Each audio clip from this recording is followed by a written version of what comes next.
Morning, good afternoon, everybody. I'm located here in Austin. It's 8:30 a.m. here for me. All right, so my name is Chekuri, and I work for IBM. I work for IBM Systems Lab Services. My role here involves doing a variety of tasks for our customers, enabling the usage, the complete usage of our hardware and software technologies for AI. And So the title of the talk today, machine learning at scale on open power, or what you have seen traditional machine learning and deep learning on open power. Part of the goal is to differentiate between machine learning and deep learning and AI, and introduce all the jargon and give you some familiarity. So the talk is going to be a little bit basic, fundamental. And if you have any questions, or if you want some advanced discussions, just please feel free to raise your hand and ask questions.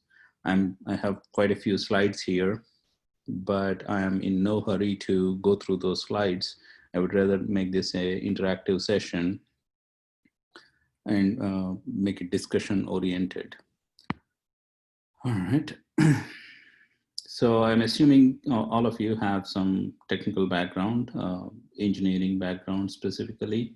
And like I said, there would be some basic discussion on what is AI, what is machine learning, what is supervised learning, what is unsupervised learning, what are the technologies out there. If you want to discuss more of what neural networks are, what the deep learning topologies are, what are the, how to accelerate these on high performance computing architectures, etc.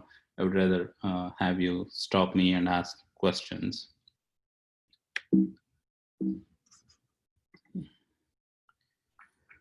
Okay, so these are the objectives. We want to introduce the foundations of data science and artificial intelligence. So give an overview of the state-of-the-art machine learning technologies. So what are the technologies that are out there? What are the hardware technologies? What are the software technologies for developing machine learning applications? And then in this AI landscape, in this AI technology landscape, where does the IBM hardware and IBM software stand? First of all, what does IBM has to offer in this space, and where do they stand in this technology landscape? So those are the three broad topics that I would like to cover today.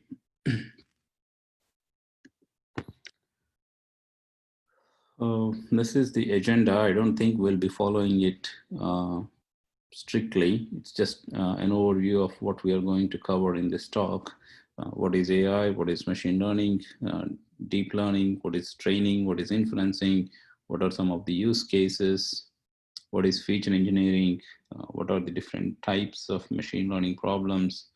What are the various machine learning algorithms? Well, there are plenty, but what are some of the most popular algorithms, and what does a current, a modern AI engineer need to be familiar with to begin with? And then the AI technology landscape, what is the role of GPUs and power systems in AI development? GPUs stand for graphical processing units. And if you are not using GPUs for machine learning at scale, or if you're not using them for deep learning, then it's a waste of time. And GPUs make these training workloads order faster by order of magnitude to 2 orders of magnitude. And then what are the best practices in AI development, automatic machine learning? That is something that you can start with if you just want to get a feel for what is machine learning and how to do the training and inferencing without having to get your hands dirty, or you just want to kick off and then come back to the algorithms, then you can start with the automatic machine learning tools. So these are the broad topics that we can talk about today.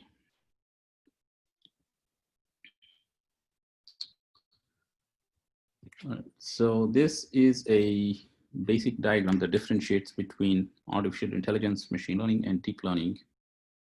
Now, What is artificial intelligence to begin with? Let's start with that basic question. I mean, it might be too basic for some of you, but considering everybody in the audience, I would like to pose this question. What is artificial intelligence? What do we mean by that term? Well, the computers by themselves are intelligent devices, right? They are intelligent. They can do some very good computations very quickly. They can process loads of information. You send an email, you just see it on the other side in just a second. So they're very intelligent. So what do we mean by artificial intelligence? Well, without AI, the computers simply become calculating and information processing devices. Right? They don't have any intelligence. The algorithms, they just do what we tell them to do. Now, AI is about making those machines more intelligent, make them behave like us, human beings, like making predictions, gaining knowledge for data from data, adopting to new data, etc. So when we look at an image, we say whether it is a cat or a dog. When we look at an email, we just say whether it is spam or not a spam email. But those are very difficult tasks. At least there's work a couple of decades ago for machines, right? So how do we make them more intelligent? Well, they still do what we tell them to do because after all, computers are dumb devices and they're just Turing machines. So they're all they can do is process a set of instructions, execute a set of instructions. But within that framework of giving it a set of instructions, can we make them more intelligent and make them behave somewhat similar to us? That's what artificial intelligence is about. Now, what is machine learning then? Well, people have tried out different approaches to make machines more intelligent, and most of them failed. There is only one approach that has succeeded, and that is machine learning. That is a data-driven approach. So you feed all your data to the machine and then let the machine or the algorithms running on the machine gain insights from the data. They develop uh, they develop their own intelligence by examining lots and lots of the data. And that's the approach that worked, or that is the approach that is making some progress in AI, and we call that as machine learning. Now, if you are confused between these two terms, AI and machine learning, just feel free to use them interchangeably, because these days it can be contended that machine learning is the only viable or promising approach to AI. I mean, who knows? There might people or researchers are investigating other approaches as well, or hybrid approaches. But at least for the current day scenario, it makes sense to just say that machine learning is the only feasible approach to AI. Now, you might have heard about this term deep learning, and my goal now is to shed some light on what is deep learning, or just clarify what is deep learning. So to keep it simple, if you have done some basic course in data structures and algorithms, sorting or searching algorithms, there are a bunch of sorting algorithms, right? Like quick sort, heap sort, merge sort, etc., radix sort, etc. Now, each of them have their own advantages, and some of them have n square time, and some of them take n log n time. Now, which of those sorting algorithms is widely used in the industry, or which of the sorting algorithms is widely used for, is most applicable, which one is used for most of the applications out there? It's quicksort. Okay, so if we look into the STL library, C++ standard template library, if we look into the algorithms, if we look at the sort algorithm, the source code for the sort, it would be implementing quicksort. So most of the quicksort is the most widely used and widely applicable sorting algorithm. So drawing an analogy to that, if we look at the machine learning algorithms, there are different kinds of machine learning algorithms, like linear regression, logistic regression, neural networks, and there are some Bayesian approaches. There are plenty of these algorithms. And it turns out that one of these algorithms called neural networks works, at least it has been showing very promising results over the last decade or two for the certain kinds of problems that were very difficult before this era of AI. So neural networks are just one kind of machine learning algorithm, and they they have layers in between the input layer and the output layer. There are multiple layers in a neural network, and if we introduce lots of layers into this neural network, the neural networks become very deep, and it can learn very complex functions. And that's what deep learning is. What are the topologies to design? What are the topologies that have been well established for common machine learning or deep learning problems? What are these neural network topologies? How to accelerate them? How to design topologies? What kind of regularization techniques to use?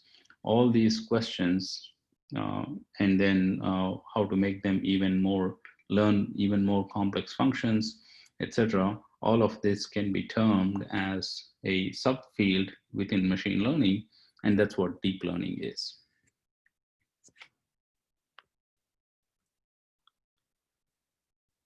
Okay, so we talked about artificial intelligence, we talked about machine learning, and so AI, just keep that in mind. AI is about making predictions, making computers behave more like human beings, and machine learning is a data-driven approach. Because if you think of AI, I mean, we have made huge progresses. Back in 1997, IBM Deep Blue system has defeated Gary Kasparov in the chess game. But that is, even though it can be called AI, and it's a huge accomplishment, it's a great accomplishment, but chess is a very confined environment, right? There are 64 squares, and there are 32 coins, and there are valid and invalid moves. So you can start, if you start with a blank chessboard, then, oops. So if you start with a chessboard in the beginning, then you can start building a huge tree, a gigantic tree, and then you introduce some heuristics into the tree, into the tree, and predict what the best next move would be. Right? That's how chess game is built, at least very loosely speaking. But the real problem for computers is, or the real problems for AI is how to make predictions when there are unlimited number of possibilities, when there are infinite number of possibilities. The possibilities in chess are huge, but they are still finite. But if you look at, if you want to distinguish between a cat and a dog, if you want to read an image and distinguish between a cat and a dog, the number of possibilities are just infinite. There are different kinds of cats, different backgrounds, different sizes, different angles from which the pictures can be taken. So the possibilities are just infinite. Right? And those are the problems that are being tackled by the modern machine learning and deep learning algorithms.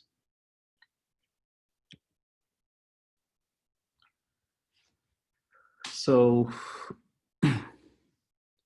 stretching upon it a little bit more, what is machine learning good for, or what kind of problems is machine learning good for?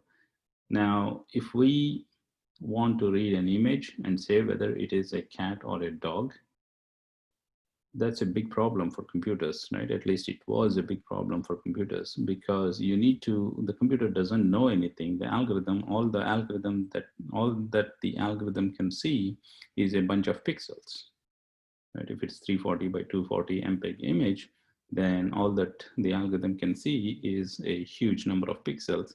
And how do you make the algorithm make sense out of those pixels and say whether it is a cat or a dog?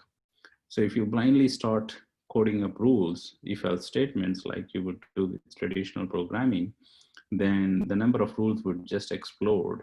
And maybe you can introduce some thresholds about the color or the edges or the texture of the image. Maybe you can use some image processing algorithms and do some edge detection or segmentation and introduce some rules on top of it. Make it more, instead of maybe make it more, a little bit more sophisticated. You can do some segmentation and then maybe compute the average color of the largest segment and say if that color is beyond a value, then you call it a cat. Like that, you can start introducing some rules, but then those rules will just explode very quickly and the program gets very ugly, right?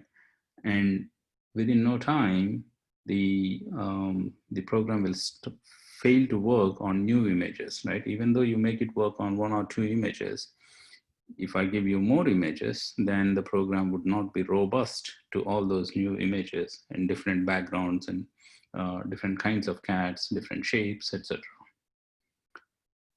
So that's what machine learning is good for, to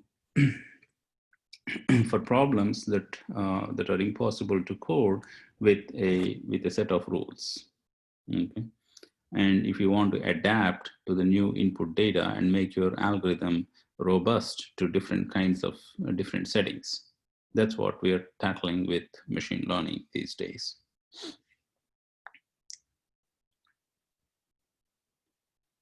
All right. So typically there are two phases in a machine learning algorithm.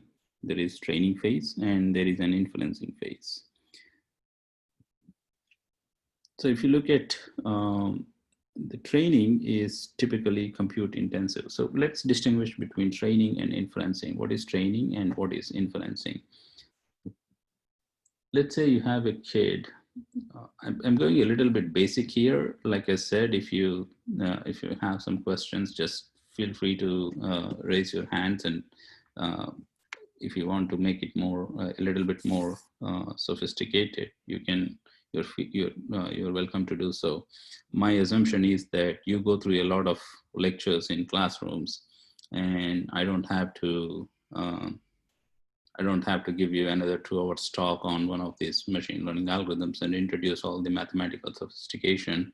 So I'm just keeping it more at a basic level and trying to give you a bird's eye view of machine learning to create the interest. And then there are plenty of courses online if you are further interested to develop skills in machine learning. So talking about training, let's say you have a kid and you want to teach the kid how to recognize cats versus dogs.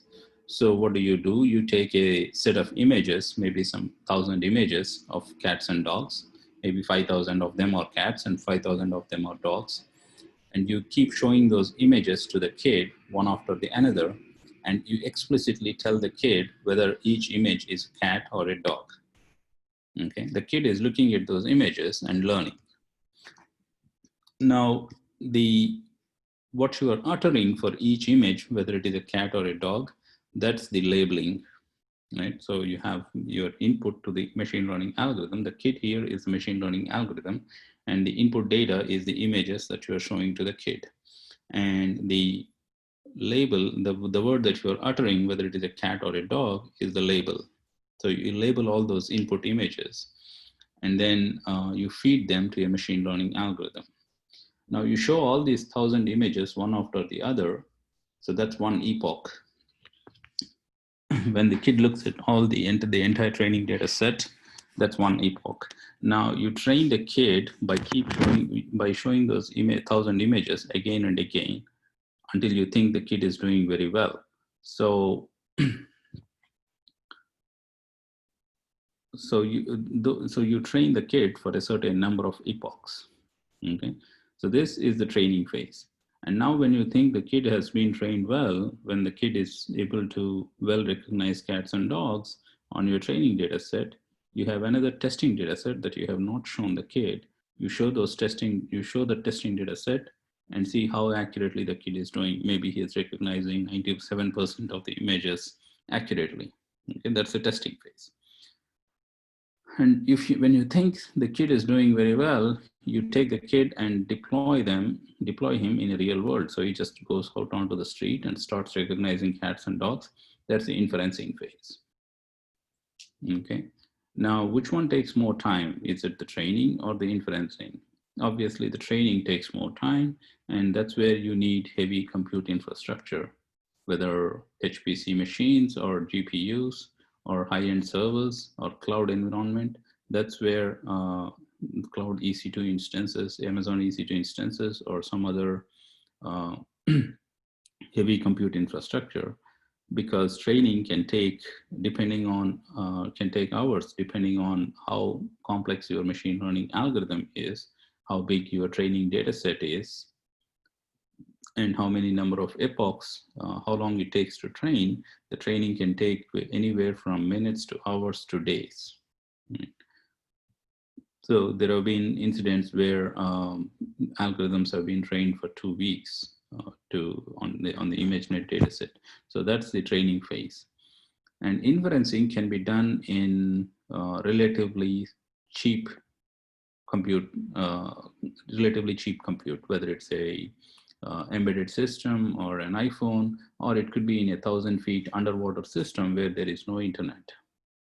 Okay, so inference is a relatively cheap operation.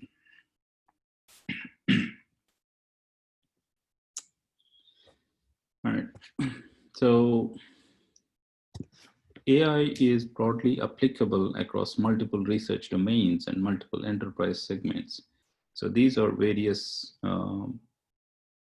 industries in which AI is applicable, and there are use cases and potential applications of machine learning and deep learning in all these industries.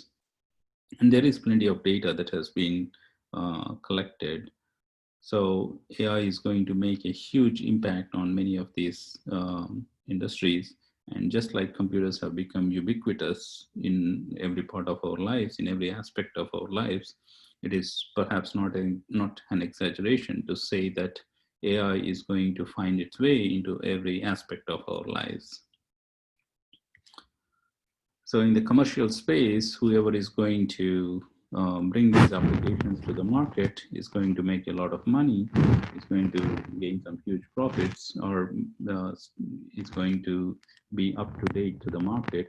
And in the academic space, which I'm hoping most of you are, leverage AI for your class projects or for your research projects, then you would be making some pretty interesting contributions to the research world. So we want you to think of IBM, the hardware, the software that IBM has to offer when you are starting on this AI journey.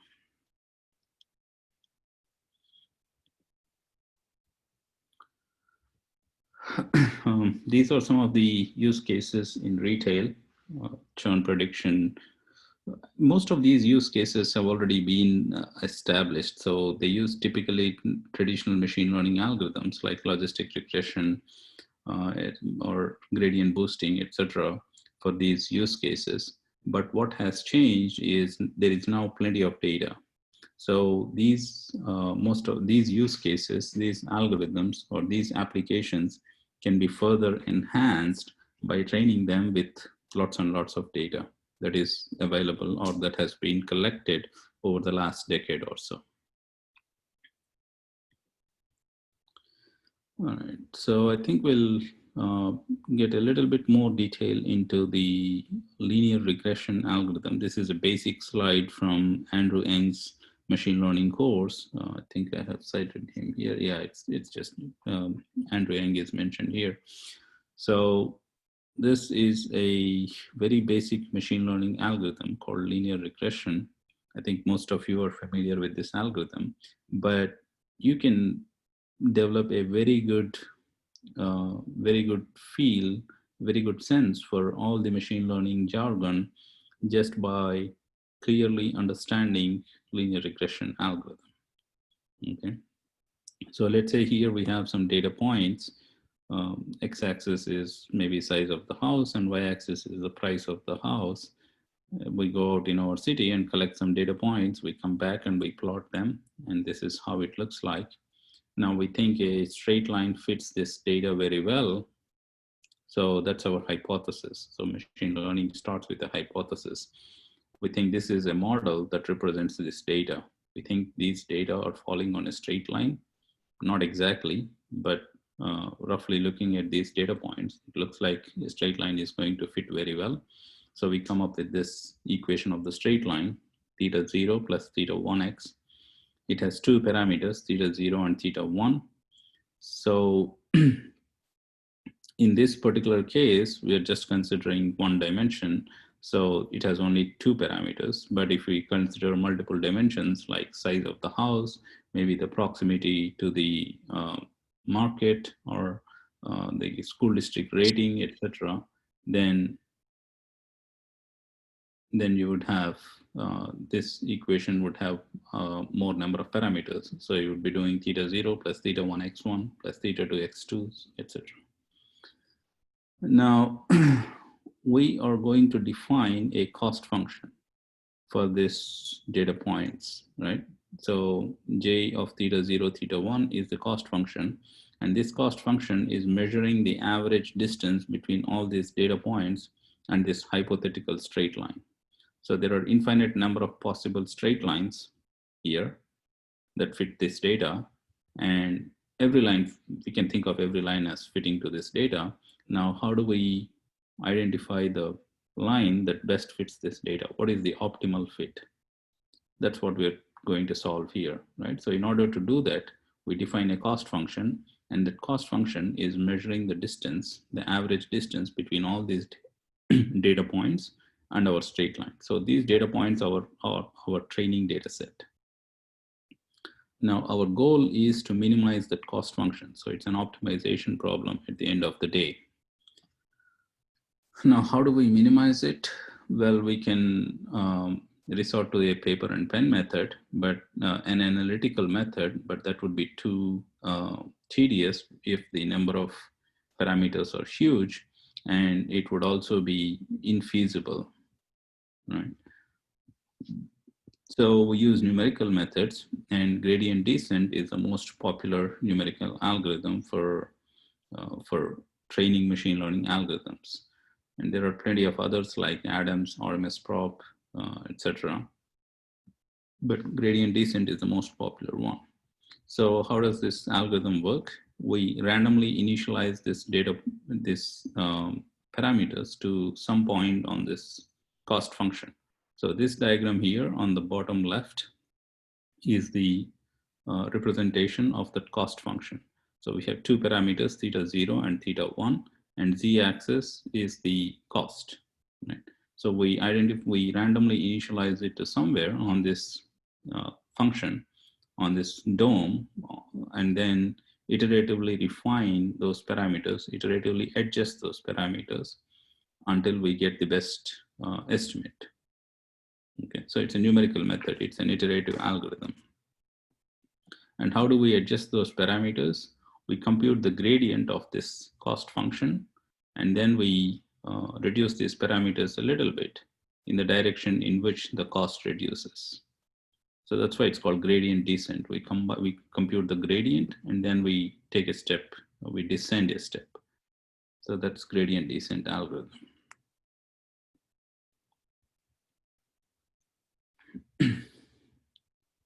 All right, now, if we look at these data points, if we go and collect these data points, then data is not going to look very clean, right? There are going to be some anomalies in the data. There are going to be outliers. There is some errors in data collection. So who needs to clean this data? The data scientists need to clean up this data. So the data is never in a form, or at least in most of the cases, it's not in a form that it can be input directly into the machine learning algorithm, right? There is a lot of data cleaning that needs to be done. So the first step towards that is, or even after you clean up the data, you don't want to start training machine learning algorithms directly. The first step is to develop some insights into the data. So exploratory data analysis and descriptive statistics is one way to understand the data, to develop some insights into what the data is looking like. So if it is multi-dimensional data, then do pairwise scatter plots get all these basic statistics like mean, median, mode, etc., identify the outliers, maybe delete the outliers, etc. So this step is very critical to machine learning. The data scientists spend most of the time in processing the data, in cleaning the data, and doing data analysis than training the machine learning algorithms with the data. So one rule of thumb or a rough estimate is that data scientists spend 80% of their time in just doing this data processing and data cleaning and data analysis, and only 20% of the time is really spent in doing the fancy machine learning, at least in practical use cases in enterprises. And this is a diagram from Ian Goodfellow's book. I think it's called Deep Learning. So when we feed the data to the machine learning algorithm, we need to use the right representations. So rarely can we feed the data directly to a machine learning algorithm. So we need to transform it into a form where the machine learning algorithm finds it easy to develop insights or to draw boundaries. Let's say we're doing some classification between cats and dogs, then the machine learning algorithms draw a boundary line between the cat and dog, between cats and dogs, right? And for a new data point, we see whether it is following on which side of the line, on which side of the boundary it is falling, and then we classify it as a cat or a dog. So in order to draw those decision boundaries, the data scientists need to input the data in the form of right representation, use the right representation for the data.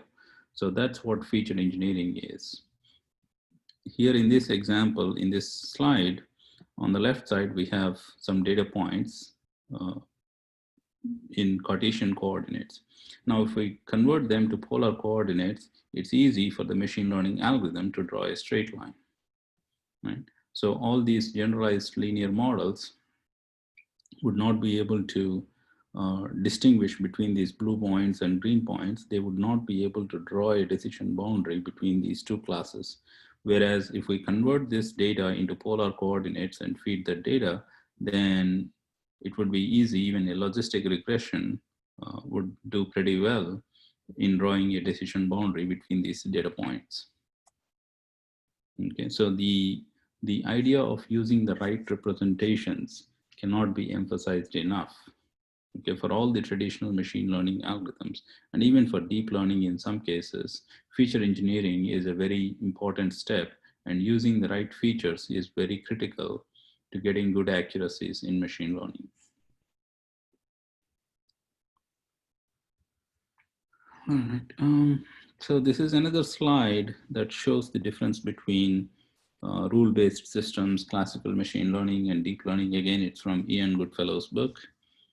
So the leftmost column is showing rule-based systems. So for traditional algorithms that we are writing for all these programs that we typically write, we feed the input to the program, and then we have a hand-designed program, and the program gives an output.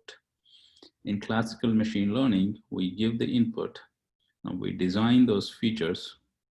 The input could be images, and then we design the features like color, edges, shape, etc., or texture, etc. And then the machine learning algorithm maps these input features to an output. Right? That's what classic machine learning does. Now, there is another field called representation learning, and deep learning is one form of representation learning. So what do we mean by this? In the previous slide, we talked about using the right representations, right? Doing the feature engineering. Now, when we talk about machine learning, there is data analysis, data cleaning, etc.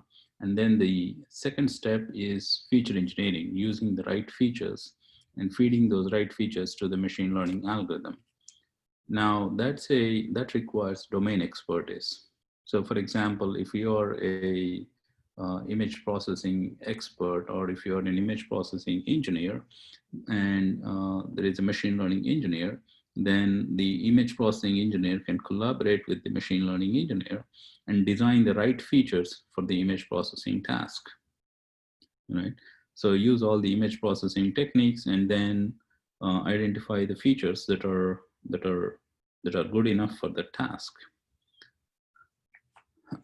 But the deep learning has made that process easier.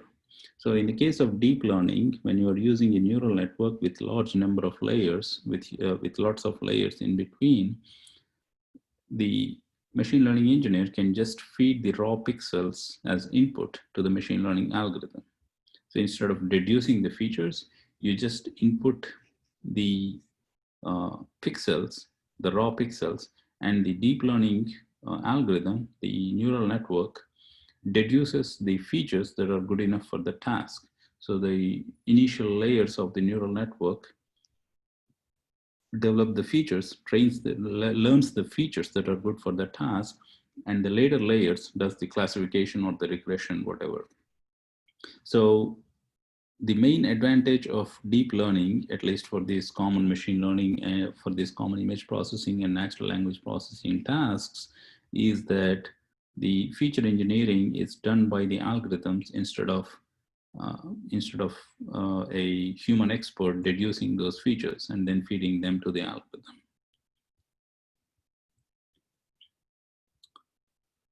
Right, this is another pictorial representation. Again, it's a slide from, it's a picture from Goodfellow's book. So this is how a neural network looks like. All these machine learning algorithms, think of them as function estimators. So there is an input and there is an output, and our goal is to estimate a function that maps this input to the output. Okay, so the neural network is just a function. It's a function, and we are representing the function that we want to learn with this diagram here. So this is an input layer, this is an output layer, and there are plenty of layers in between. I'll pause here and see if there are any questions in the chat window. Okay, if you have any questions, just feel free to type them into the chat window and we'll go through them. So this is how a neural network looks like, and we are estimating the function by means of the neural network here. So the input to the neural network is an image, right? The image of a lady or an animal or a car. And the output from the neural network is a probability for each one of these classes, whether it is a car or a person or an animal. And there are some hidden layers in between this input layer and output layer. So depending on how many layers we have, it's classified as a shallow neural network. We call it as a shallow or a deep neural network. Now, where exactly that distinction is made, well, it's just there's no clear metric to say if there are 10 layers, it's called a deep neural network. But previously, about 2 decades ago, anything more than 1 or 2 layers was considered computationally intractable or computationally infeasible. Now that we have huge compute power, we can train deep neural networks with lots of hidden layers.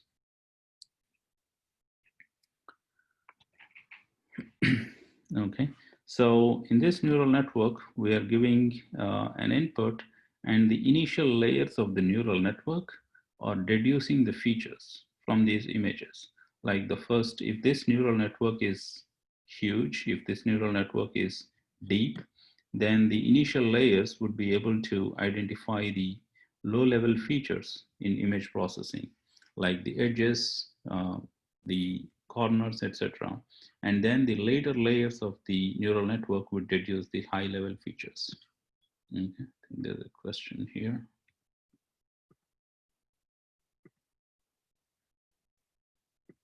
Does all the nodes of hidden layers perform same pixel computation? or they work with a sequence? Does all the nodes of hidden layers perform same pixel computation or they work with a sequence? I guess the question is, are all the hidden layers of the, or all the nodes of a hidden layer working on all the pixels, or they're working on the same pixels? Well, there is a topology, neural network topology called convolutional neural network. And most of the times, if we are doing an image processing task, we would be using a convolutional neural network. And a convolutional neural network has convolution layers here in the initial neural network. In the initial layers, there would be multiple convolution layers, and then the later layers would be called fully connected layers. So what do we mean by a fully connected layer? If each neuron in one layer is connected to every other neuron in the next layer, that's called a fully connected layer. So in this diagram, all these three are fully connected layers, because every neuron here is connected to all these three neurons in the second layer, right? So this is a fully connected neural network, or fully connected layers. Now, if you are using a convolutional neural network, the initial layers would have some convolution layers. Okay? And in those layers, not all neurons are fully connected to all the neurons in the next layer. Okay, and you can look into the details in any textbook. So what we get by that is the convolution layers. It's called a convolution operation in image processing, and convolution is used typically for feature engineering or to uh, for identifying the features.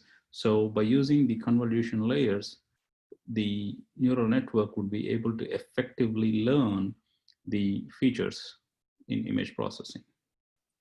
Okay, that's a brief answer.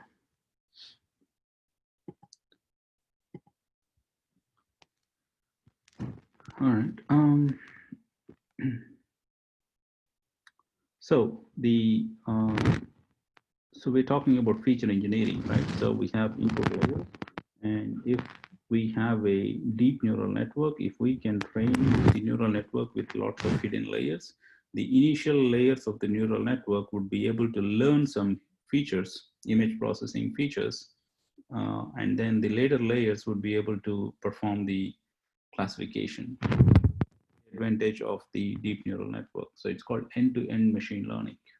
Yes, there are more questions. How the label will be sent with the images. How the label will be sent with the images. Well, the question is, how do you input images and the labels to the neural network in the form of a matrix? That's how it, and that's what it boils down to. So you feed all your input.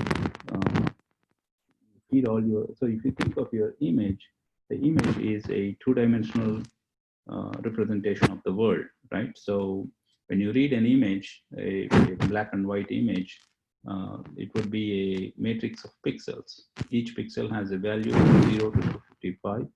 So you feed all those pixels to the neural network. So you arrange all those pixels in the form of a matrix. Now, if you have 1,000 images, you would have a three-dimensional matrix, and each element, each image, you stack those images, right, in 3 dimensions. Now, you can give a label to each one of those images. So your input to the training algorithm would be another vector with the labels, right? So if you have a cat or a dog, or in this case, car, person, animal, you choose a vector of the dimension of the vector would be the length of your training images, the size of your training data set. So if you're feeding 1,000 images to your algorithm, your input in the form of labels is a vector of 1,000 dimensions, a 1,000 dimensional vector. And each element of this vector is a number between 1 to 3, 1 for car, 2 for person, and 3 for animal.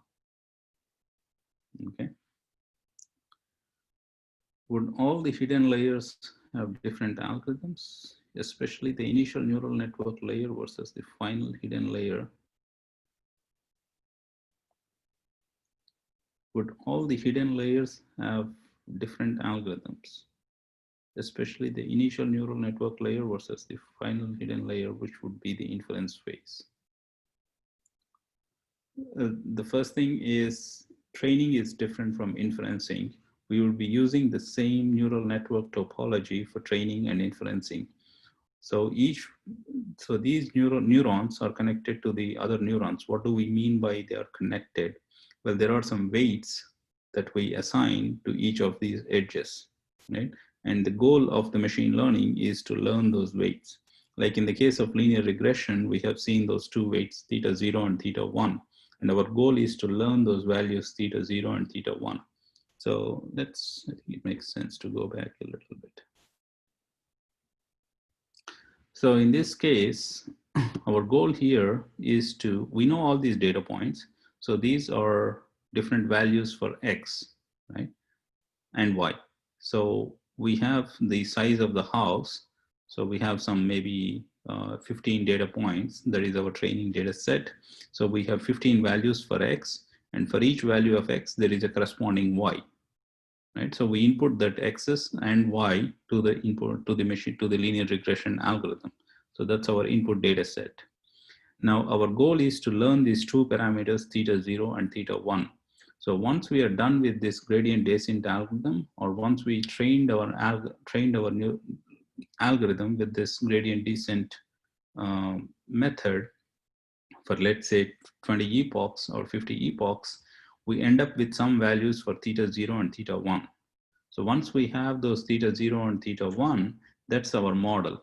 So let's say we get a 0.2 and 0.5 for theta 1. So 0.2 plus 0.5x is our model. We learned two parameters, theta 0 and theta 1. And once we have these two values, we can do inferencing, right? So you input a new value of X, you input a new size of X, and then you compute the price of the house using those two parameters, 0.2 plus 0.5 times the value of the X that was given as input. That's the inferencing phase. So in the training phase, we are learning values for this theta 0 and theta 1, and we're done. In the inferencing phase, we use those values theta 0 and theta 1 to make inferencing, to predict Y, okay? So when we are doing training, we have the input is X and Y, a bunch of values for X. So in this case, a 15 size of the house, 15 values for size of the house, and 15 values for price of the house. That's our input in the training, that's our input to the training algorithm. Now, when we are doing inferencing, we know what theta 0 and theta 1 are, because theta 0 and theta 1 are given as output by the training algorithm. Now, the inference for the inferencing phase, the input is theta 0, theta 1, and X, and a value for X. We don't know what Y is, and our output is going to be the Y. That's our prediction for the price of the house. Okay. Now, if we apply the same to neural networks here, the input during the training phase is going to be a set of 1,000 images or 10,000 images, whatever is the size of our training data set. And the output is going to be the values for each of these edges. Okay, so if there are 1,000,000 parameters in this neural network, then the training algorithm is going to output 1,000,000 values for those parameters, for those weights, W1, W2, so on up to W1 million. So that is our model. Those weights define our model. Now, the input to the inferencing phase is a different image that we don't know, and the inferencing phase is going to use the weights that we have learned in the training phase, and it is going to make prediction whether it is a car or a person or an animal. And that prediction is going to be a probability for each of these objects, each of these categories. And we are going to just do a argmax and predict whether it is a car, person, or animal. Okay. So to answer the question, would all the hidden layers have different algorithms? Well, especially all the hidden layers would be the hidden, there is only one algorithm that is training this entire neural network, okay? And the hidden layers, the number of hidden layers, with the number of hidden layers, we are defining the complexity of the function that we want to estimate. The more number of hidden layers we have, the more complex is the function that we are estimating, okay? So all of these, think of these as function estimators. So there is structured data and unstructured data. In the traditional machine learning case, if you want to do a simple classification or regression on numerical data, the function is relatively less complex. Whereas when we are looking at an image, let's say our human mind is looking at this image and saying whether it is a cat or a dog, the there is a complex function that is being executed in our brains, or at least that is our assumption. And the goal of machine learning is to estimate that function by using these neural networks. How to set an optimal number of hidden layers? Do I have to use trial and error process, or is there any better technique? Well, that's yeah, there is no straightforward answer, or there is no straight answer to that question. Now, again, it brings back us to the discussion of complexity of the function that we want to estimate. So in the case of image or in the case of text, those are unstructured data, right? So when we are reading a piece of text and making a prediction, whether it is positive or a negative feel about a movie, let's say we are doing sentiment analysis, we are reading a prediction, we are reading a text and trying to come up with a rating for the text, then there is some complex functionality that's happening in our brain, right? So, and we are trying to estimate what is happening in our brain by means of a mathematical function. So if we think that function is complex, then we need a complex function to begin with. If we think that is a simple operation, then maybe a simpler function will do, right? So whether to use linear regression or whether to use a neural network for regression, that depends on how complex the function that we are estimating is. Okay. So how do you choose the number of hidden layers? You just start with a shallow neural network and keep increasing the number of layers to increase the accuracy, if that makes sense in that case. So that's where the machine learning, that's where the engineering comes into picture.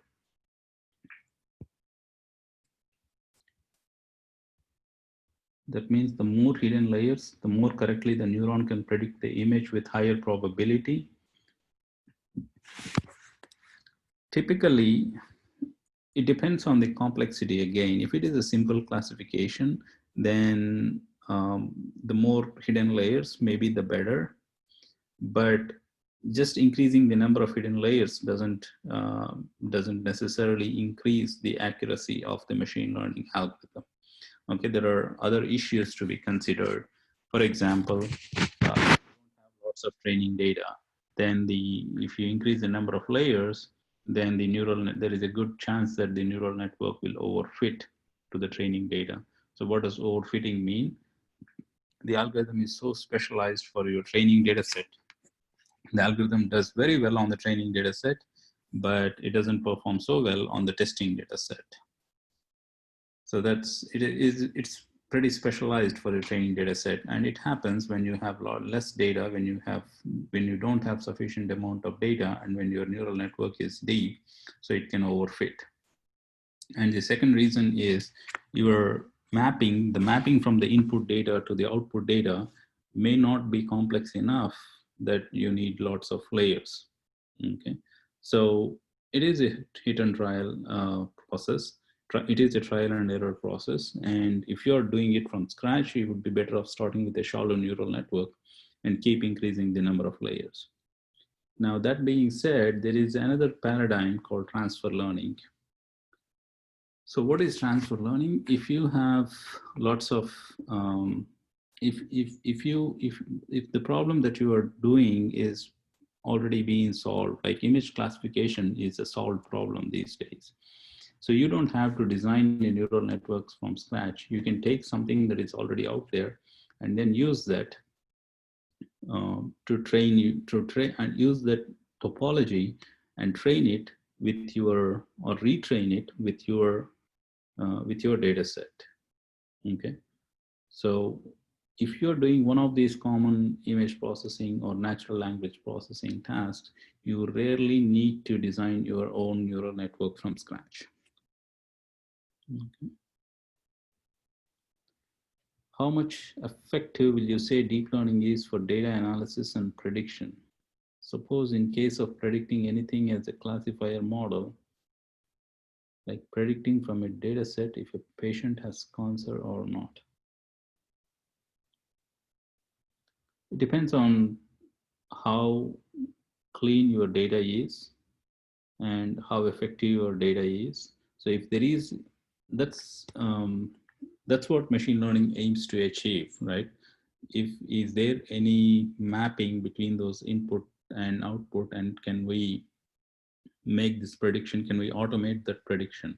That's the goal of machine learning. So whether it is effective or not on particular use case, it depends on, you have to try it. That's what the machine learning engineer does, right? You collect the data and you choose a machine learning algorithm, you try out different algorithms and see which one works, or see whether machine learning can help in that case or not.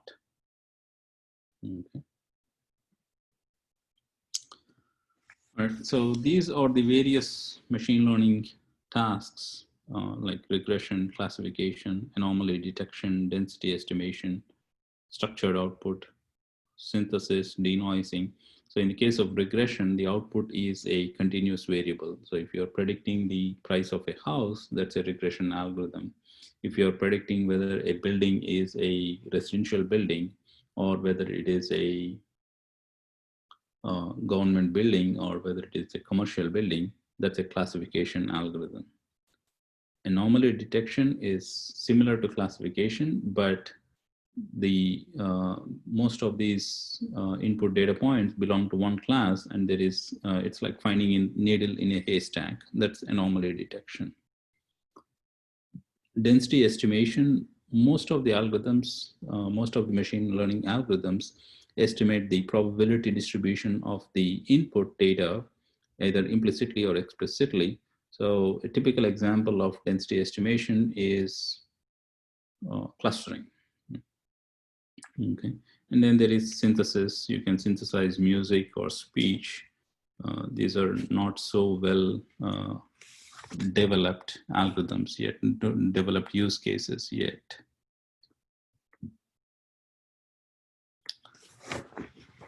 Okay, this is a list of common and popular machine learning algorithms.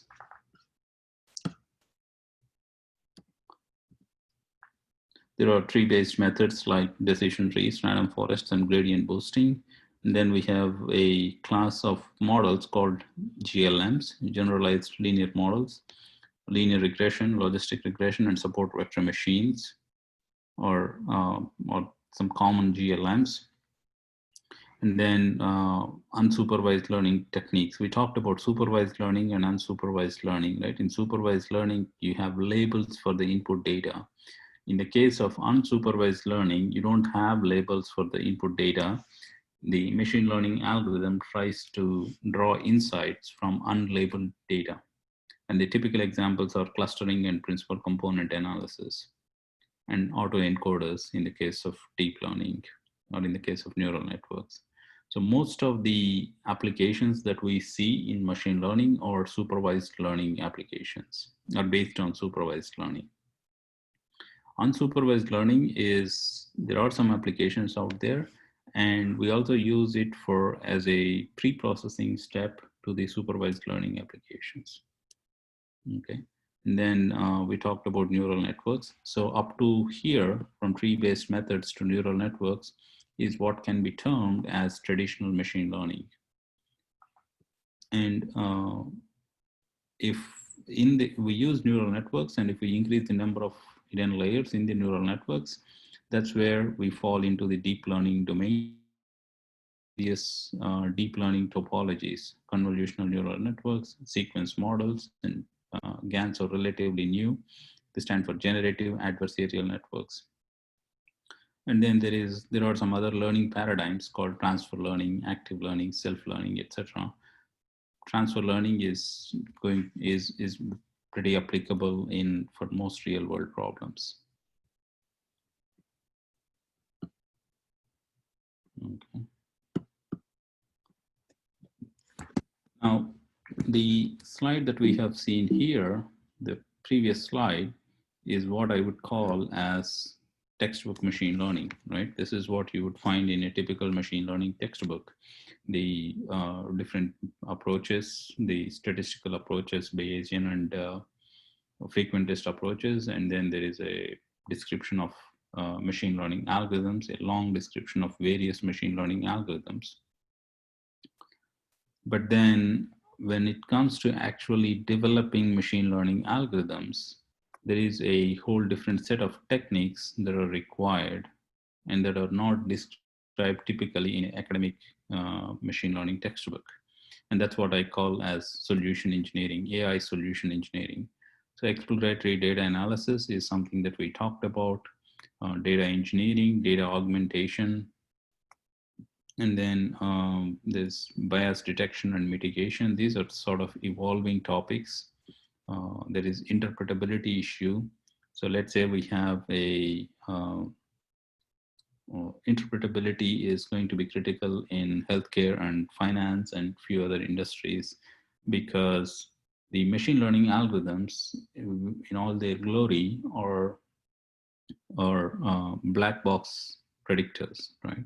So especially if we are using deep learning algorithms, there is little insight into why the machine learning algorithm is making the decision that it is making. So let's say in the case of finance, the company rejects a credit card or the company rejects a loan for a certain person, then the regulations require that the person be explained why the loan has been rejected or why the credit card has been rejected.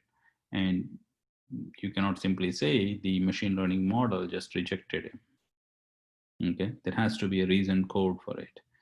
And similarly in the healthcare industry, if you have a long line of, let's say, patients waiting for an emergency treatment, waiting for treatment in an emergency line, then if you have a machine learning algorithm that prioritizes one over the other, then you need to be able to explain to the patient why he has been prioritized or why he or she has not been prioritized. And you cannot blame the algorithm for that. So if you use neural networks or some other complex machine learning algorithms for making these predictions, those algorithms won't be able to explain anything about the decision that they have made. So in the case of image classification, you can get pretty good accuracies on image classification, but those are black boxes, especially the deep neural networks are black boxes. It's an active area of research to understand deep learning topologies and what's happening inside these neural networks. But it is hard to give a rigid and satisfactory explanation as to why these neural networks are making the decisions that they are making. So that's the explainability part. And then people use different terms like fairness, accountability, transparency, ethics, etc. But I just club all of them under one term called interpretability, because if we can interpret the decisions being made by the machine learning algorithm, then everything else follows.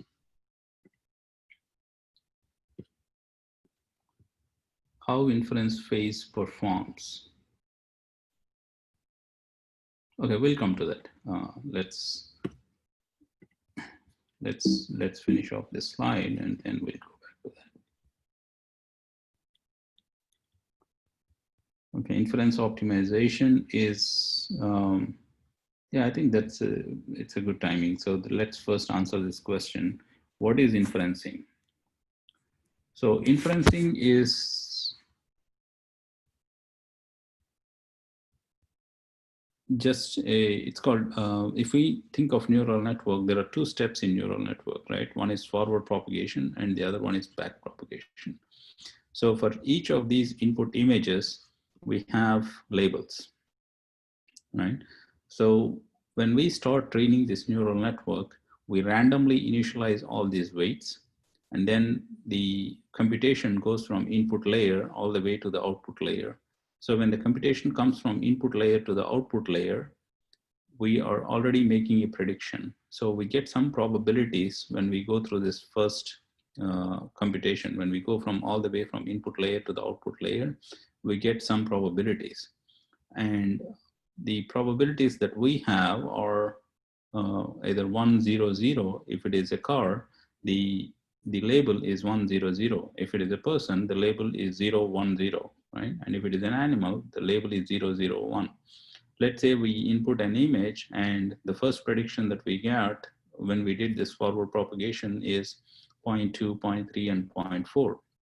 Now our goal is to maximize the probability for the person and minimize the probability that the algorithm is going to output for these two other classes.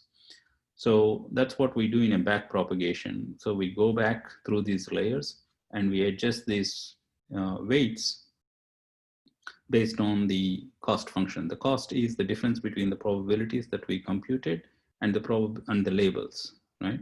So we take the gradient of these weights with respect to that cost, and then we adjust these weights, right? So that's the back propagation. Now this is all training. Once we are done with the training, we have, in order to do the inferencing, we take a new input image. We don't know whether it is a car or a person or an animal. So we just input that image, and these weights are what we have learned. So in the training phase, we randomly initialize these weights and we ran it for some, let's say 100 epochs, and we have new values for these weights. In each iteration of the training, in each epoch, we have adjusted these weights, right? So when we are done with this training, we have the result, we have ended up with a different set of values for these weights from what we started with. The beginning weights were random initializations, and in the end, we have some different values for all these weights. And these new values are giving the best accuracy on the testing data set. Okay. Now, when there is an inferencing phase, when there is an inferencing that needs to be done, we have a new input image. It could be a car, it could be a person, it could be an animal, or it could be something else. It's just some new image, and the algorithm doesn't know what it is. It has no label. Okay, the labels were used for training, but in the inferencing phase, there is no label. We just have a new image and we want to make a prediction. So we input that image here, and with these newly computed weights, we get a probability. So that's the inferencing phase. And if we have trained our algorithm very well, if our algorithm has achieved good accuracies on the testing data set, the hope is that for a new image, we will get very good classification. So if we input the image of an animal, hopefully we'll get a probability of 0.2, 0.2, and maybe 0.6 for animal. So the algorithm has given a maximum probability for, has given a higher probability for this third class. So we classify it as animal. Okay, that's the inferencing phase.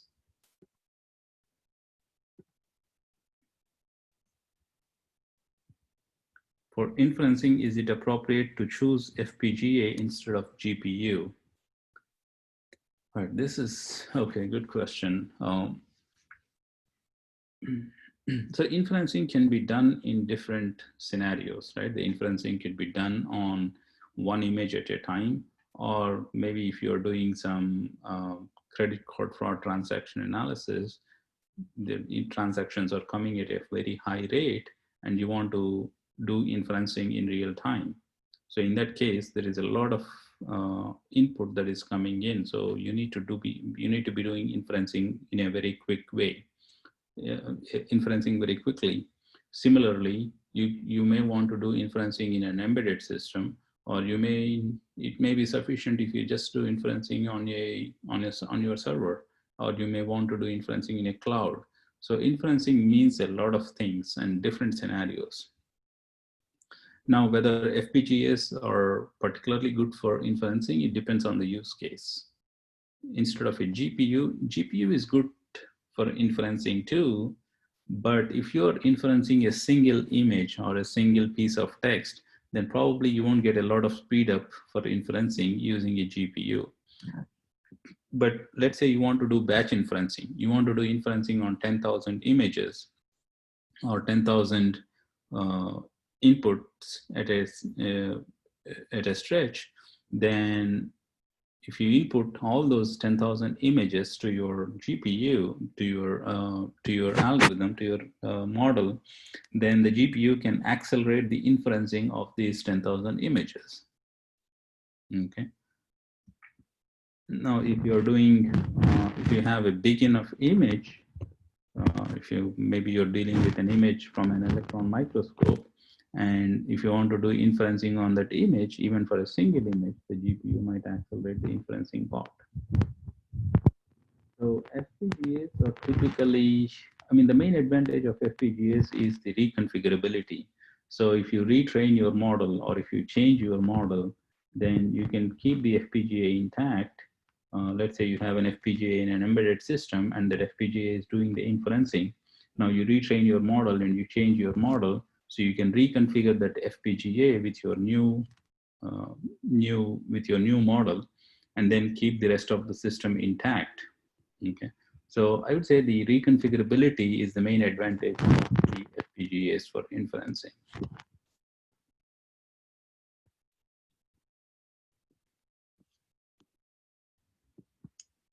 How the weight value changes in backpropagation. Will it change following any pattern or function? So backpropagation is a very simple concept. It's a great invention, but conceptually it is pretty simple. Let me go back to this slide on linear regression. Yeah. So the training of a neural network is not very far from this. Okay, we can train a neural network with a gradient descent algorithm. So all we are doing in this gradient descent algorithm is we defined a cost function. We are computing the gradient of this cost function with respect to these parameters, and then we are adjusting these parameters. So this term here is the gradient, right? Now, if we have a million parameters, and if we compute a gradient for each one of these parameters, let's say these are 1 million parameters, and if we want to compute the gradient of the cost function with respect to each of these parameters, that's a lot of computation, because we need to be doing this in every epoch, right? So what backpropagation does is it uses chain rule to update these parameters. Okay, so it's just an application of chain rule to the neural networks. And I have another slide. If time permits, we'll come back to that slide. I want to talk a little bit about technologies here. We have been talking a lot about machine learning. So if time permits, we'll come back to the backpropagation slide.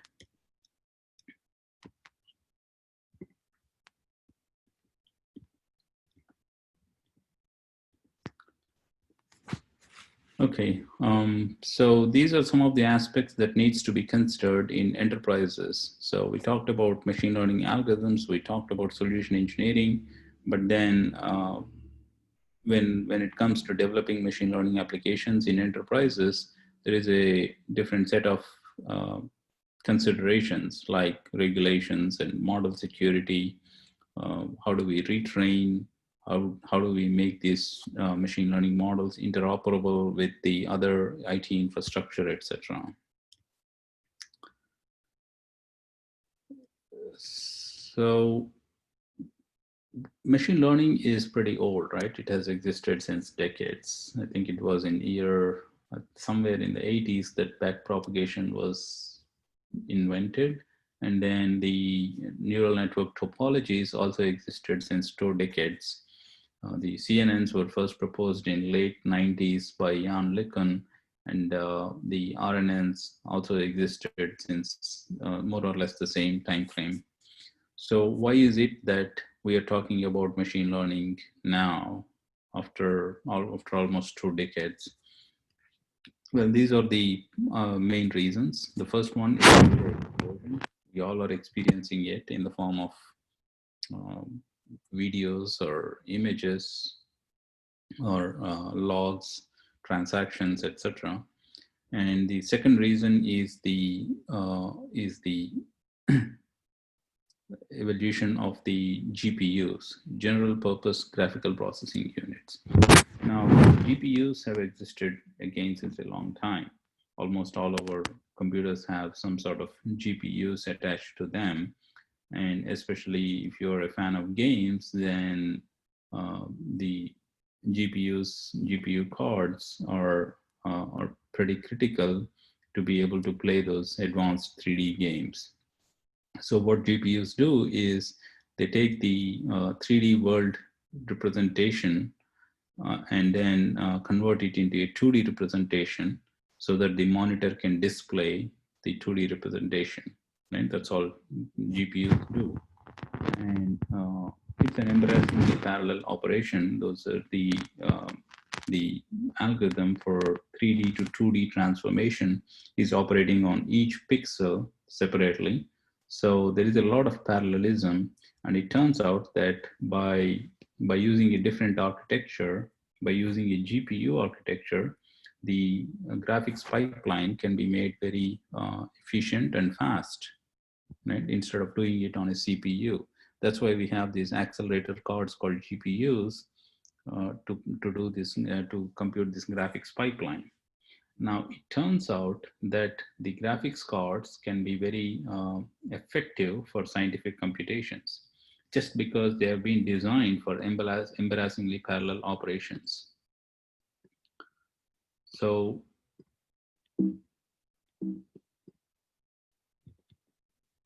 the GPUs have been very effective for scientific computations, the HPC simulations. And we have seen, I think we have talked about it briefly, when we are doing machine learning at scale or deep learning, the input to the algorithm is a matrix. So it all boils, and the output is a vector of probabilities if it is a classification. So it all boils down to massive matrix operations or matrix vector operations, linear algebraic operations. So essentially, all the machine learning and deep learning boils down to elementary mathematics at scale. Okay, it's all matrix, linear algebraic operations. Now, if we can make these machine learning, if we can make these linear algebraic operations faster, if we can compute matrix multiplications or matrix vector operations faster, then the entire deep learning applications can be made faster. Okay. Think of it this way: if we can make the transistor faster, then the entire applications on top of the software applications become fast, right? If we can increase the clock speed of the transistor, there are some other issues to deal with. But if we can increase the clock speed of the transistor, then the applications are in general faster. Similarly, if we can make the linear algebraic operations faster, the machine learning and deep learning applications are fast. And that's what GPUs do. They accelerate the machine learning, the underlying linear algebraic operations. Okay, and it's very important to use GPUs if you're doing machine learning or deep learning, especially with lots of data. Some of these algorithms are 100 times. So there is no reason not to use GPUs for developing machine learning applications. And the third reason, yeah, there have been some advancements in machine learning algorithms. Okay. All right, so this slide here talks about the technologies for democratization of deep learning. So we talked about all these algorithms, we talked about backpropagation, we talked about inferencing, training, we talked about GPUs, but this is daunting for a person getting into machine learning or a non-computing special, non-machine learning expert. I mean, if machine learning is not your main area of expertise, but you want to leverage it for your particular application, maybe you're a geologist or physicist, and you want to see if we can use machine learning for your particular use case, then are you completely hindered? No. I mean, there are plenty of technologies out there that are democratizing it. And this is my attempt to summarize what is available out there. So first thing, we have high performance computing clusters or distributed computing platforms, public and private clouds. So POWER9 is the IBM flagship processor for high performance computing systems. And we have something called AC922. We have systems, servers that have POWER9 chips and GPUs attached to the POWER9 chips.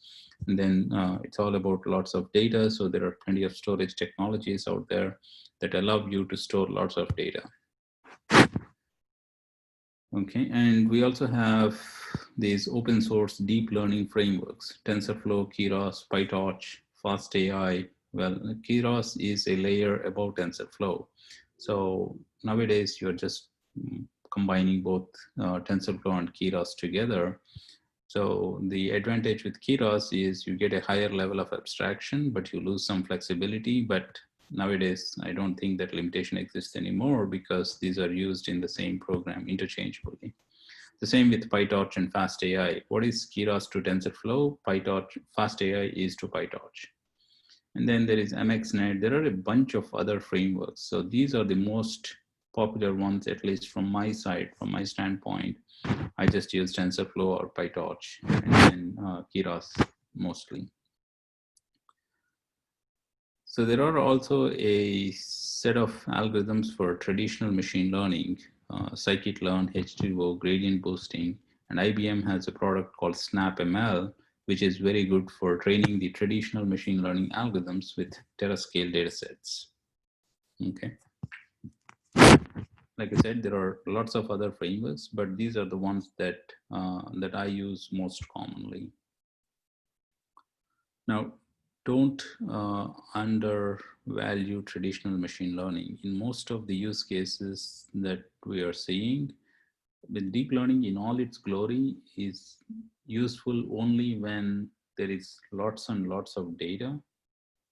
First, and then the second condition is you have to have the complex relationship between the input and the output.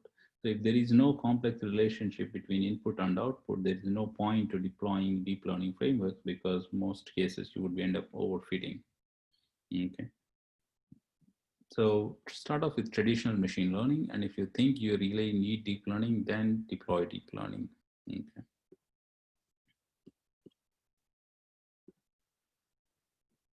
All right. There are some automatic machine learning frameworks, especially the H2O driverless AI, Data Robo, and IBM also has a tool called Auto AI, which is going to be available in a cloud environment.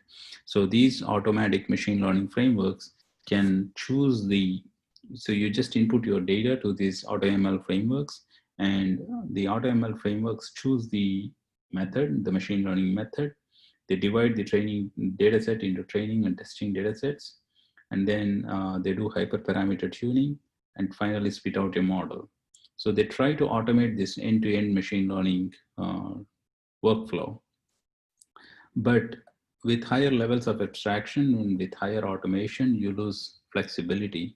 And it's the same with automatic machine learning tools. You lose your flexibility, but at least for common machine learning tasks like regression and classification, the AutoML is promising. There are some data processing libraries like Pandas, CodeF, Dask, and Dask CodeF.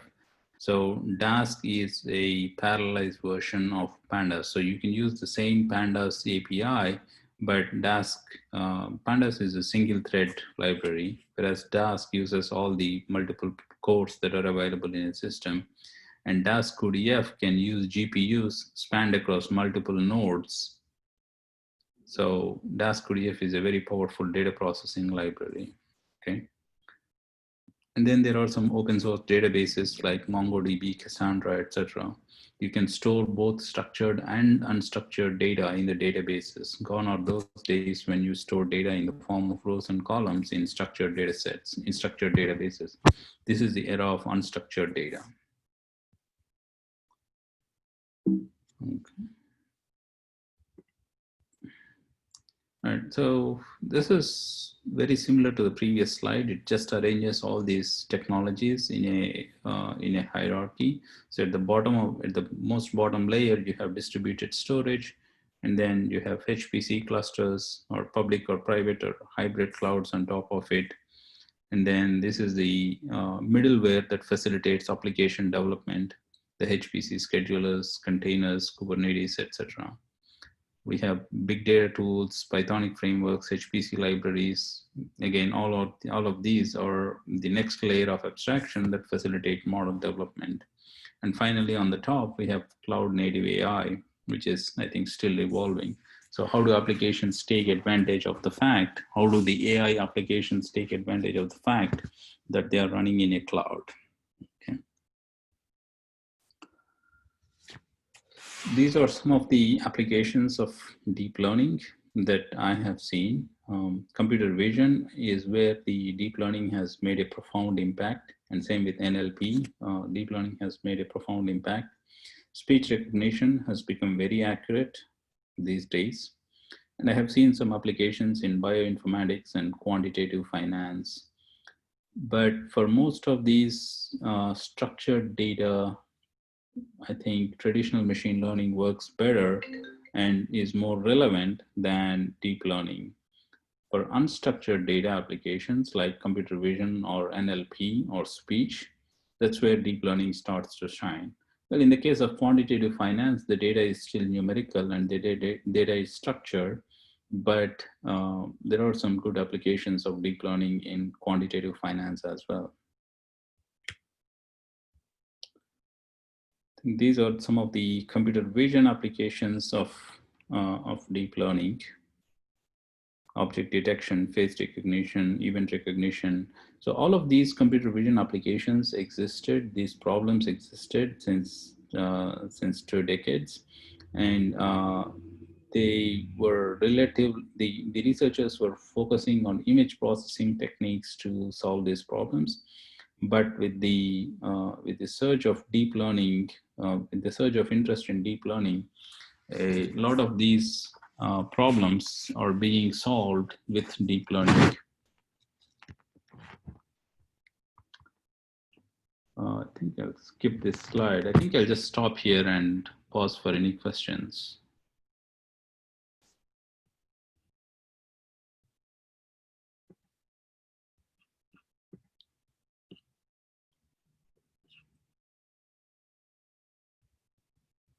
Okay, all right, let's keep going for a few more minutes.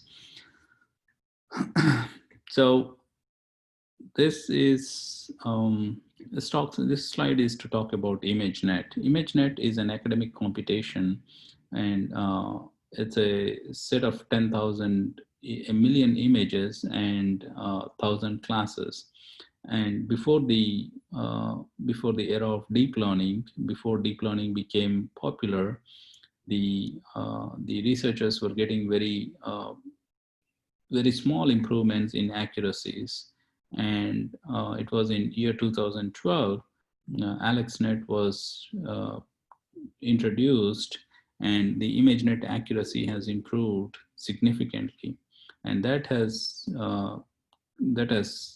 sparked interest from all over the from the researchers across image processing field to resort to deep learning and convolutional neural networks for image processing tasks. And then after, there have been quite a few of those image processing of those CNN topologies, and they've become very popular now. The rest is history. Okay. So these are some of the popular CNNs: LINET, AlexNet, Google Inet, VGGNet, etc. And this is how a CNN looks like. So this is the input layer. So your input is a image, a handwriting character in this case. And then the output is going to be a vector of probabilities. So it is a vector of 10. Each element of this vector is a probability for this ladder. Okay.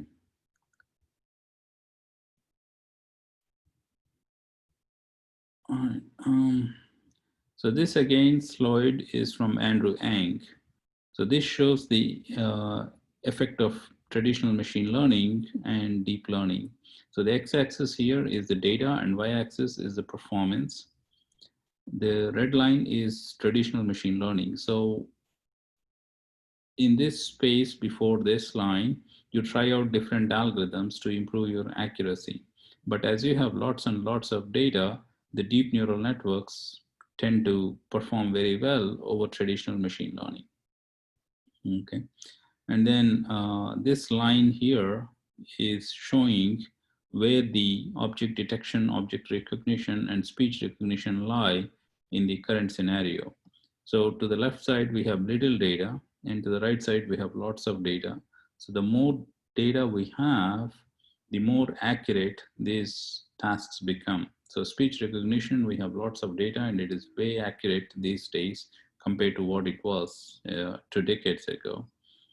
The object detection and object recognition are reaching there, but we still don't have enough data. And as we get more and more data, the algorithms are going to look simpler, and we need less of these hand-tuned neural networks like Linet and GoogleNet.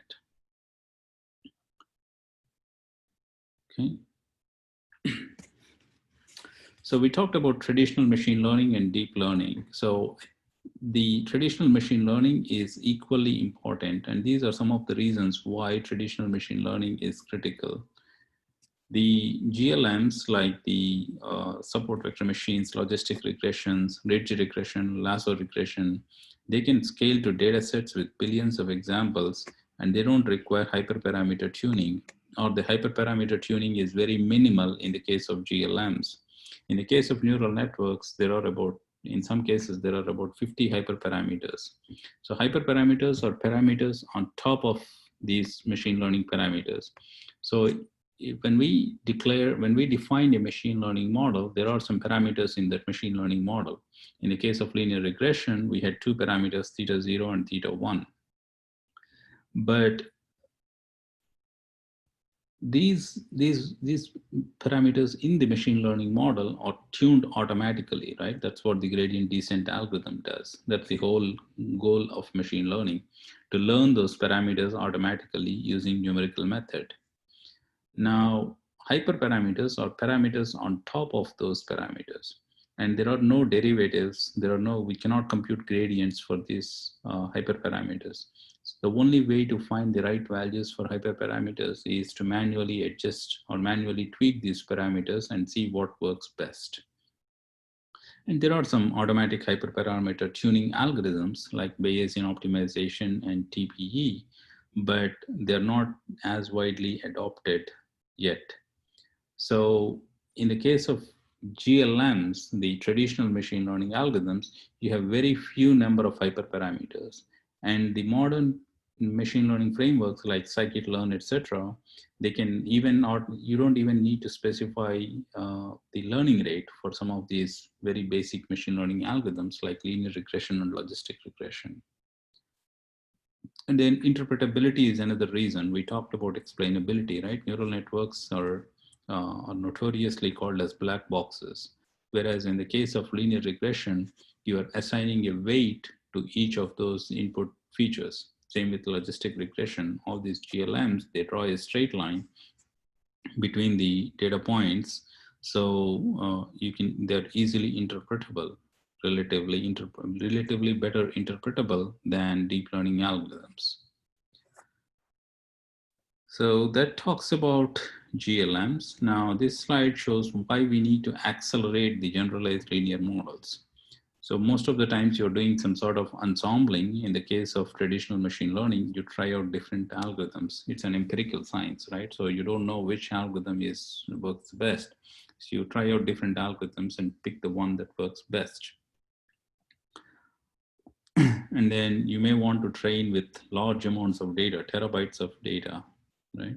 And you may want to retrain your models. Like in the case of credit card fraud detection, you developed a model, but then people are coming up with new ways to perform fraud. So you have new data set that you have new data points for fraud transactions. So you want to retrain your models with these new fraud transactions, and you want to do it fast. Right? So it is important to accelerate GLMs as well. You may have some use cases where you are using scikit-learn or H2O or XGBoost, and you are fine with running them on a desktop without GPUs.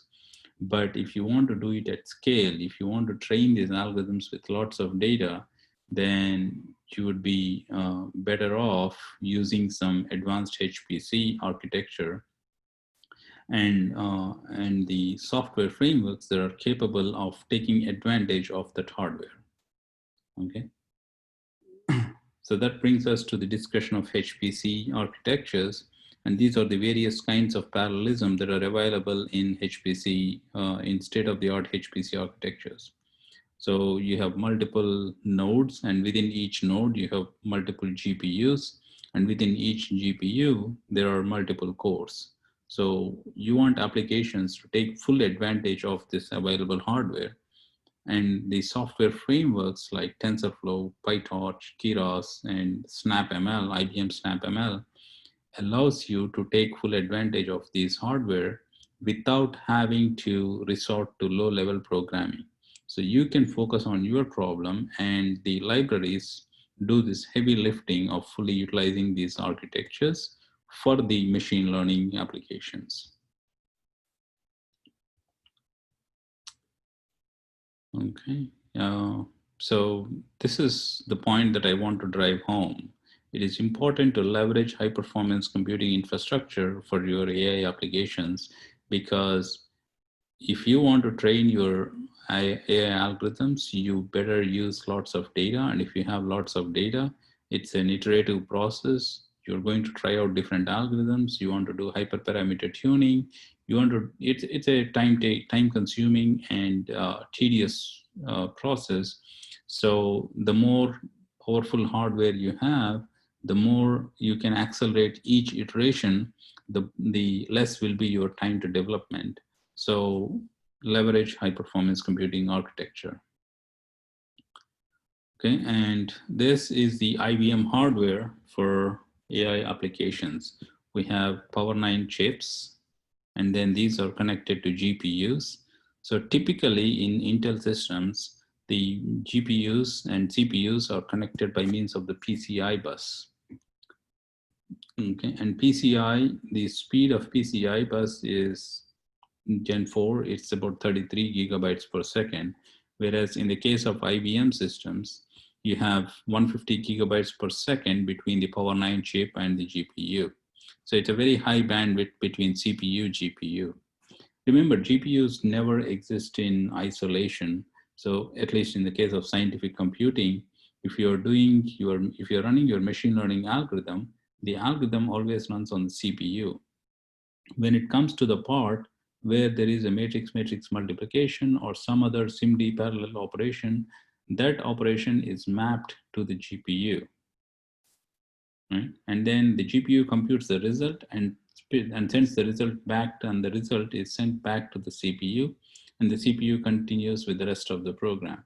So there is a lot of data transfer, data shuffling between the CPU memory and the GPU memory. So if by having a high bandwidth of 150 gigabytes per second, the machine learning applications don't get stalled on transferring the data to and forth from the GPUs, back and forth from the GPUs. I think I'll skip these slides. I think I'll stop here. So we have this hardware, and then we have SnapML for traditional machine learning, and we have all these frameworks available on IBM hardware.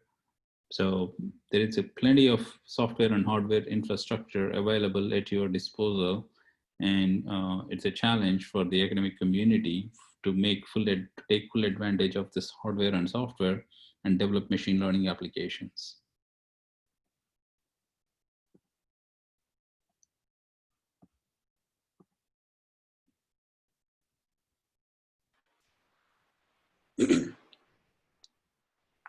Chakuri, are you done with your presentation? Yes, I think so. Yep. Okay. Audience, any questions for Chakuri? Thanks, Chakuri, for sharing your, wonderful experience, for the last, I would say nearly like, 1 hour, 45 minutes. Yep. It's a good talk. There are a lot of people already sending a message, saying it's a good session. So it's a well, I mean, a good flow also, happen. Sure. Thank you. My pleasure. Yeah. Yeah. Any questions from the audience? I know you answered some of them. Anything we left over there in the question and answer session? Hold on.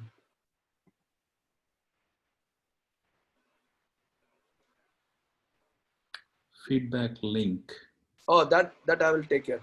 Don't worry about Okay. that. Yeah, sure. Yeah, I think you answered all of them actually. Right. Yeah. Any questions, audience? You want to speak and you want to hear from us. What you want to hear from us in next the few sessions about AI, high performance computing or cloud. Even that feedback also you can give right now. Anybody wants to raise hand and talk about it?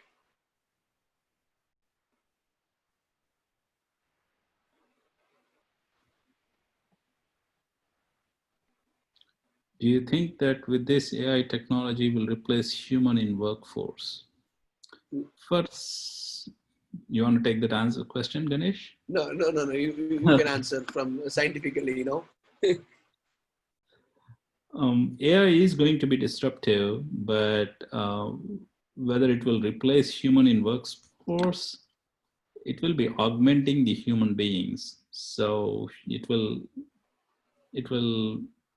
enable humans and computers to work together more efficiently. So I would not say it would replace human beings in the workforce. It would rather augment the work of human beings in workplaces.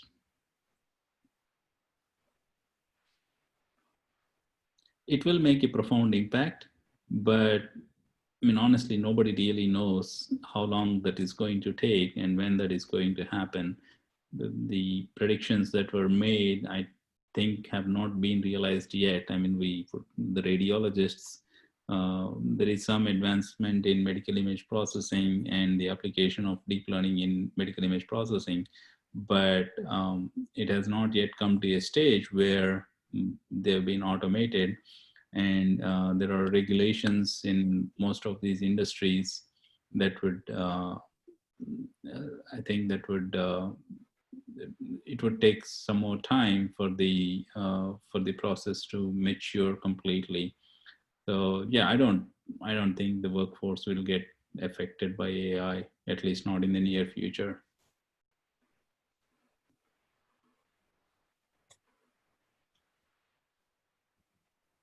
Yeah, that's a positive answer, Chakuri. Thanks. Yeah, but my the thought is here.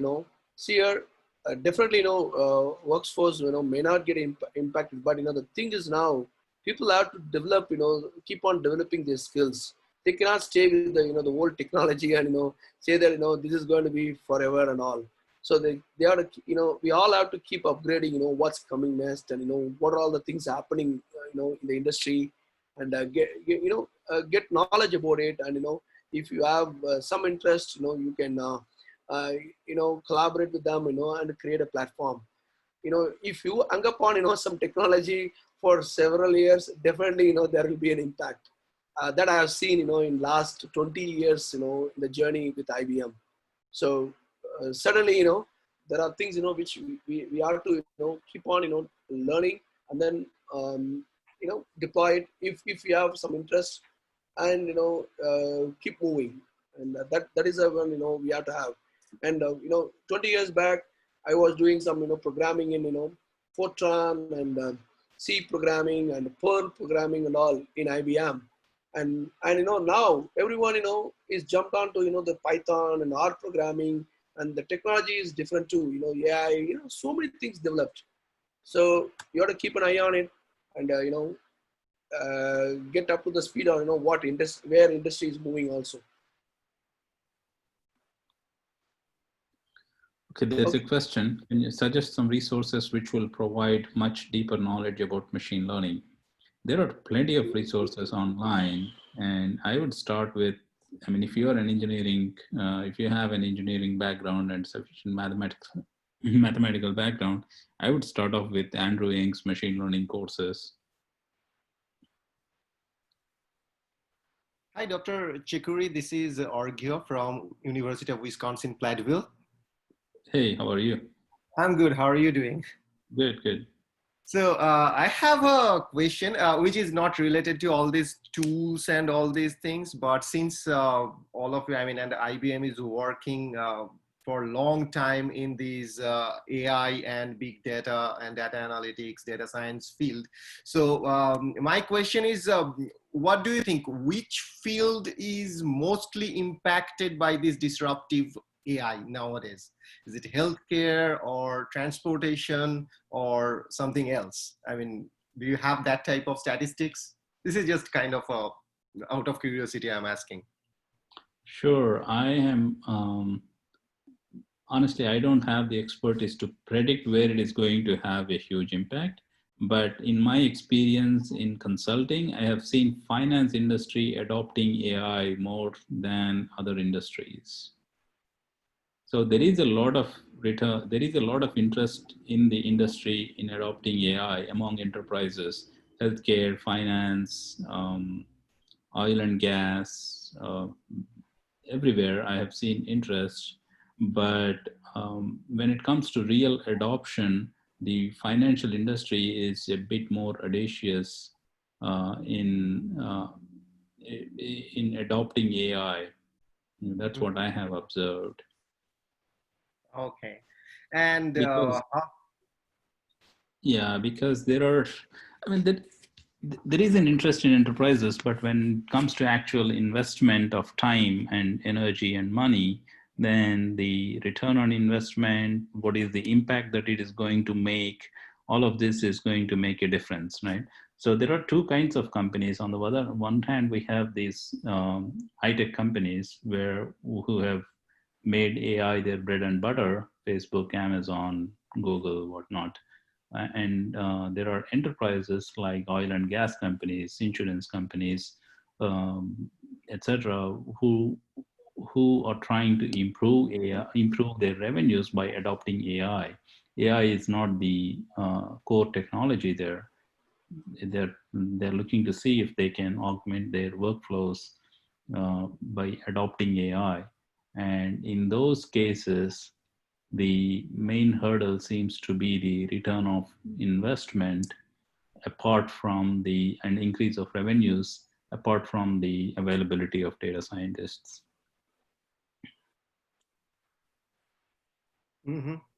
Yeah, and what is the, I mean, how does the AI in education, I mean, how is AI changing the domain of education? Does it have much impact on education or something like that? Uh, Personalized learning seems to be promising, but personally, I'm not aware of the research going on in that direction. But that seems promising. Personalized learning, and that seems to be very that excites me. Everybody can learn at their own pace, right? So that is definitely an exciting area. Sure. Thanks. Yeah, these are all very good questions, Agya. Agya, why don't you introduce yourself? What is it you are also doing? As part of this OpenPOWER and the AI ecosystem. Okay, thanks Ganesan for giving me the chance. I think we have talked earlier. I mean, Dr. Chekuri presented one presentation for the UW Platteville also. So right now, Doctor, I am actually working on building an online education platform in commitment to produce like better, good quality education, and thereby producing a lot of good quality data workers across the globe. So they are actually in this institute on in the online platform. I gave it a name of institute, and with that direction I am working together with OpenPOWER, and they are actually what I am trying to do is trying to, along with the online courses and everything, I am trying to give a very nice hands-on experience on top of cutting edge HPC infrastructure. And since I am working on that perspective, working on that domain, that actually directs me to ask this question, that what is the impact on education. So in this platform, basically the students who will get not only the coaching, not only the video and not only the materials, but students will really get the hands-on experience on top of cutting edge hardware. Let's say this AC922 or IC922, all the OpenPOWER Raptor system or several other HPC machines. And yeah, that is kind of in a nutshell that I'm doing. And I'm working closely with Ganesan also. So Ganesan can give you some details if you want to add something, Ganesan. Yeah, sure.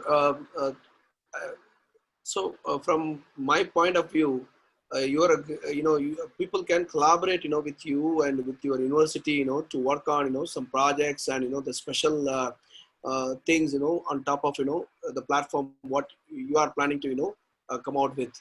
And definitely, that would give a lot of, advantages and, skills development, for the many kids, in India and other countries too.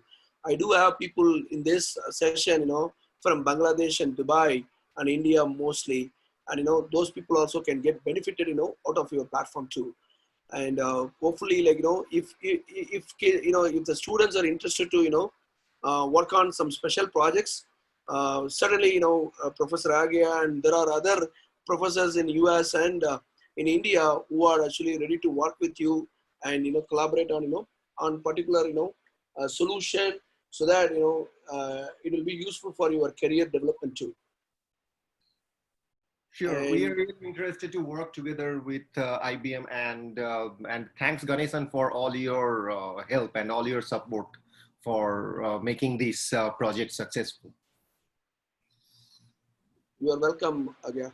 And there are two more questions, Shakuri. One of them is actually, can you please shed some light on how far implanting microchip into brains of humans, which are, are safe? I don't know. Honestly, I don't know. I mean, that's a bit off the radar for me. Maybe Argya can take that question. Professor Agya, you want to answer this? What is the question? I didn't check it. Implanting microchip into brains, which will which are safe. So although I work in a healthcare domain, but I have never thought of this type of thing. That's a little bit way too advanced nowadays, at least given this. I mean, right now these are in, let's talk about all these virtual reality things where human is augmenting the reality and possibly embedding the chip in the human body. Possibly the next step of that augmented reality. Right now, we are just wearing the devices, let's say this Oculus and all the other augmented reality equipment, and we are getting inside the virtual world. Maybe implanting the chip is next step for this. That much I can tell. That's it. That's good. Actually, that's a path, path to, go and make something. Possibly the direction that we're moving to. Yeah, that's why, all this edge computing and all going to become very popular, IoT and edge. on all these things, we can build a chip and implant, wherever you want.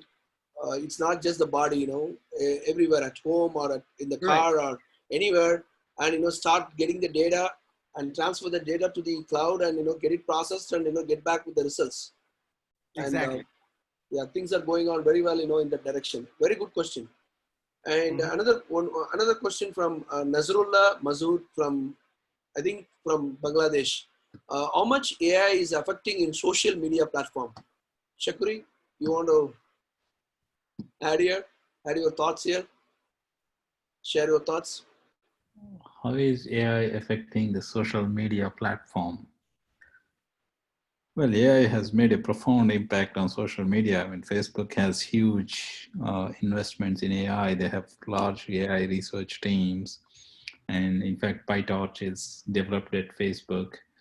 Um, and so they do have a lot of AI applications like detecting fake news or um, um, trying to when you're getting a list of possible friends in your Facebook, that's all based on AI.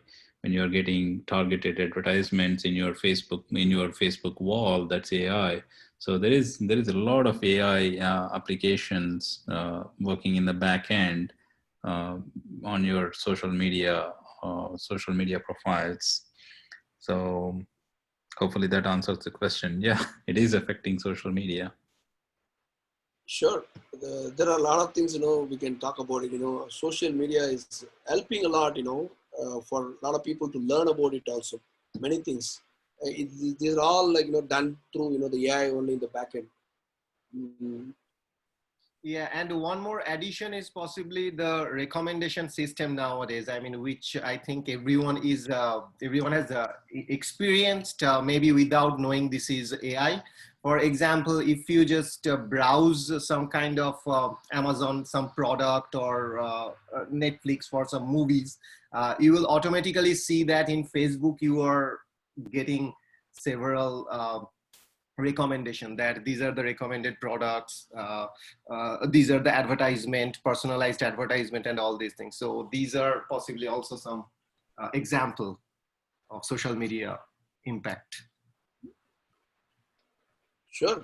Good points. Very good points. Okay, we are almost, reached, our time actually. And once again, I'd like to thank all the participants and, Dr. Chakuri's, wonderful presentation, last 1.5, I mean, more than 1.5 hours. And panelists, from University of Wisconsin, Platteville, Agia, for the wonderful, participation too. Thanks a lot, team. And let's meet, once again for our next webinar. Thank you. Thank you. Thank you.